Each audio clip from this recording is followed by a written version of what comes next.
네, 개장 전 오프닝 리포트입니다. 오늘도 투자 의견과 목표 주가가 변동이 있는 종목 중심으로 보겠습니다. 오늘의 종목 공개합니다.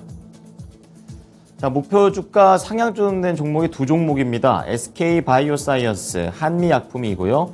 목표가 유지된 종목이 KT오리온, 한화손해보험, 한정-KPS, 대웅제약 좀 다양하게 나와줍니다. 그리고 목표가 하향 조정된 종목은 게임주인 넷마블, 그리고 디어유, 화장품 코스맥스, 동아 ST가 포함되어 있습니다.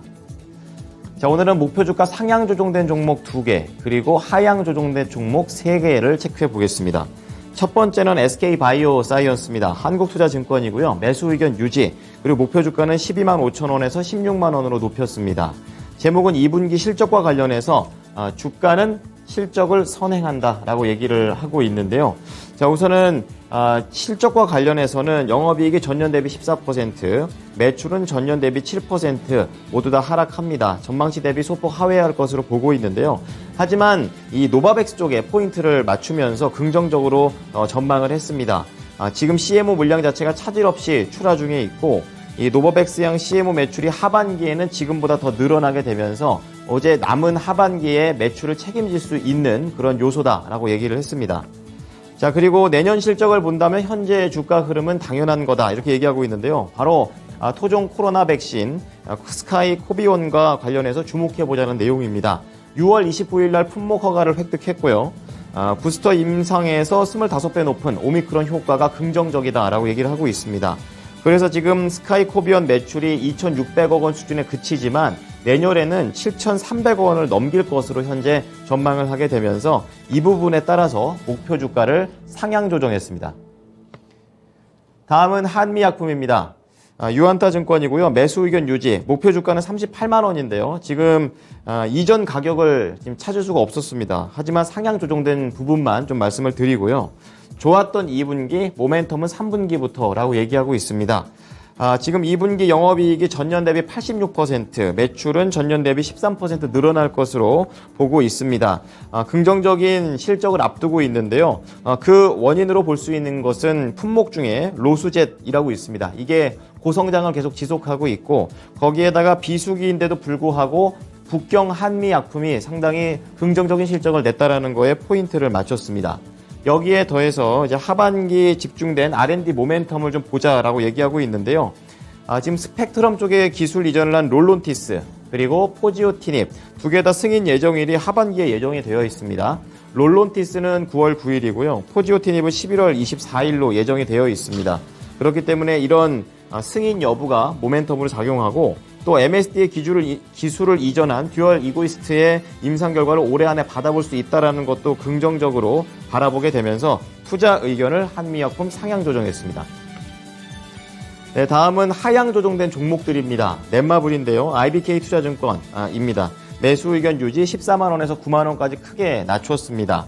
세븐나이츠 레볼루션 흥행이 중요하다. 여기에서 말하는 세븐나이츠 레볼루션은 넷마블의 대표 게임 중에 하나입니다. 자, 우선 2분기 실적과 관련해서는 영업이익이 전년 대비 95% 감소, 매출은 전년 대비 15% 증가, 이렇게 혼조 흐름을 띠고 있지만 전망치를 소폭 하회할 것으로 보고 있습니다. 5월 초에 이제 글로벌로 출시됐던 제2의 나라가 초반에 이런 분위기를 이어가지 못했다는 게 단점이고요. 또 P2E에 대한 기대감 감소가 사업부 전체에 조금 힘을 떨어뜨리는 그런 재료가 됐습니다. 그리고 마지막으로 인건비가 늘어난 것도 부담 요인이라고 얘기했습니다. 자, 그 가운데 3분기에 대한 기대도 좀 말을 해주고 있는데요. 7종 이상의 신작 게임들이 올 것으로 보고 있습니다. 특히 지금 말씀을 드렸던 세븐나이츠 레볼루션이 이때 지금 오픈을 할 것으로 보이는데요. 인기가 워낙 있는 게임이기 때문에 여기에서 실적 기여도에 대한 결판이 날 것이다 라고 보고 있습니다. 하지만 목표가는 2분기 실적이 부진하다라는 점, 그리고 하반기 이런 게임들이 있지만 어떻게 결과가 나올지 모르기 때문에 하향 조정을 했습니다. 네, 다음은 화장품 코스맥스입니다. 신한금융투자이고요. 매수 의견 유지, 11만 원에서 8만 9천 원까지 또 크게 낮췄습니다. 일시적인 부진보다 회복에 집중하자라고 얘기를 하고는 있는데요.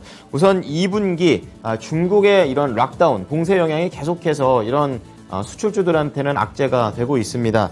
영업이익이 전년 대비 71%, 매출은 전년 대비 12%, 시장의 전망치를 하회할 것으로 현재 보고 있고요. 그 원인으로 볼 수 있는 것은 중국의 봉쇄로 인해서 법인 가동률이 크게 전년 대비해서 감소됐다는 것을 반영을 했습니다.